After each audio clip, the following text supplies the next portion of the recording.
Il y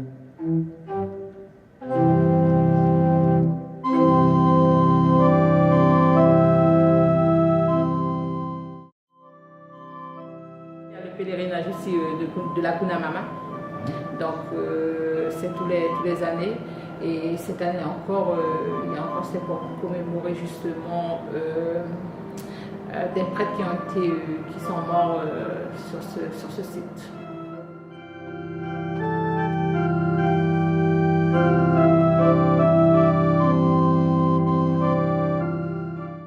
Kuna Mama a eu lieu avant l'organisation du 1er mai.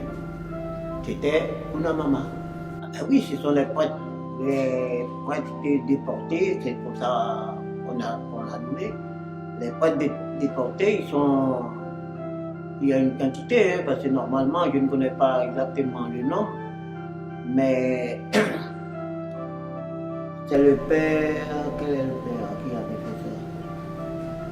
C'était après le père, donc eh ben, j'étais là-bas, j'étais abandonné, il y a des tombes qui sont là, et puis on avait fait un petit calvaire. Et bien, et puis au fil des années, bon, on a jugé bon d'aller tous les ans. C'était pendant tout le 1er novembre, le 2 novembre. Et puis là, on allait tous les ans. Et puis, finalement, avec le père Droulet, eh ben, on a agrandi. On a invité les gens de l'extérieur. Et puis, c'est dénommé, parce qu'à l'époque, je vous parlais là de tous les Toussaint, on allait, on ne disait pas un pèlerinage. On disait on allait prier là-bas, comme de coutume font les catholiques. On allait prier là-bas. C'était dans l'après-midi. On passait environ une heure et demie de temps là-bas à prier, et puis ensuite on retournait à pied. C'était à pied. Ça commence à 15h? Oui. À 15h, 15h, ça prend fin à 16h. D'accord. Ça se termine ici. Mais ça, vous quittez là. Oh. C'est ça, moi, je vais chercher plus vite dans le bureau. Sans belle bouche. Non, on connaît un peu l'histoire, hein, parce que je n'ai pas tout en tête.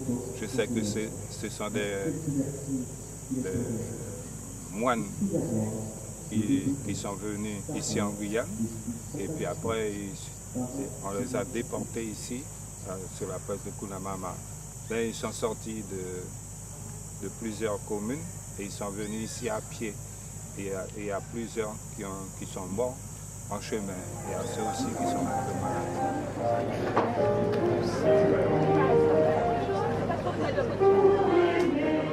Il y en a qui avaient signé cette parole-là, cette constitution pendant la Révolution, pour avoir la paix, pour pouvoir continuer de célébrer la messe, de baptiser les enfants, de donner le sacrement de la pénitence.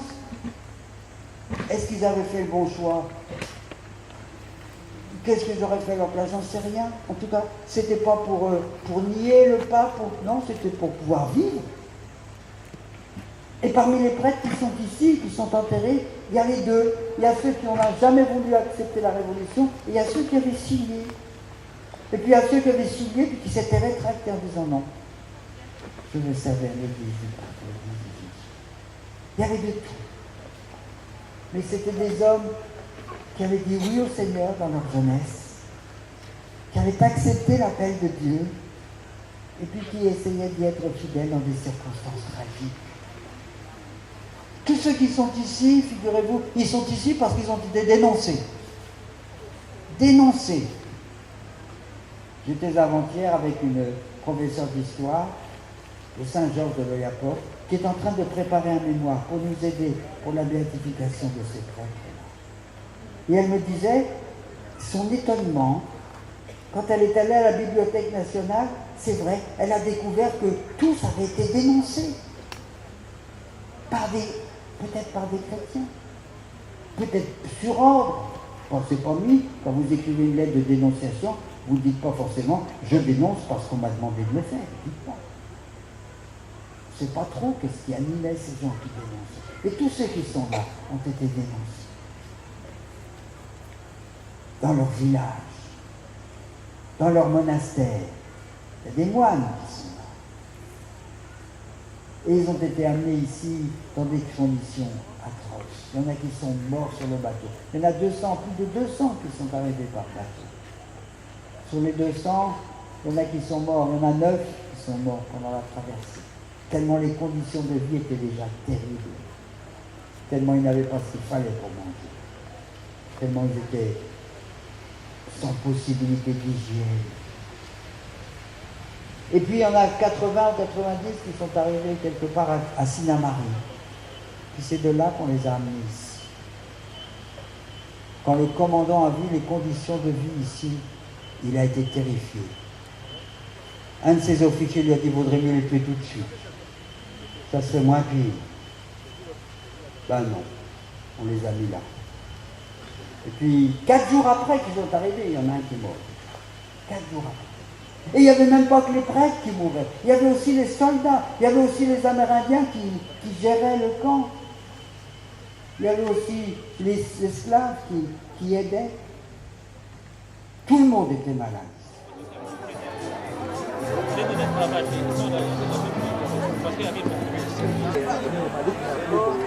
Donc, pendant la Révolution française, il y a eu une deuxième vague de persécution sous le Directoire en 1797-98. Cette fois-là, le blocus anglais étant moins fort, ils ont pu déporter les prêtres vers la Guyane. Et ils ont créé ici, à Cunamama, un camp. C'était un camp terrible, pratiquement dans les marais, avec une putréfaction assez invraisemblable.